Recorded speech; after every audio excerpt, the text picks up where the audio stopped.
40 biblioteques municipals de Barcelona, només 7 tenien nom de dona fins ara. I aprofitant el 8 de març, ara hi haurà 6 biblioteques més que tindran nom de dona. La primera és la Biblioteca Forpient, que a partir d'ara es diu Biblioteca Ana Maria Moix. Va ser escriptora, editora i poeta. Biblioteca Vila de Gràcia ha passat a dir-se Rosa Maria Arquimbau.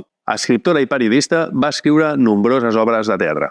Biblioteca Vilapicina i Torrellobeta s'ha passat a dir Carmen Laforet. Va guanyar el Premi Nadal el 1944 amb la famosa novel·la Nada. La biblioteca coneguda com a Nou Barris fins ara es dirà Aurora Díaz Plaja. Bibliotecària i escriptora, va ser famosa perquè a la Guerra Civil va organitzar el Bibliobús.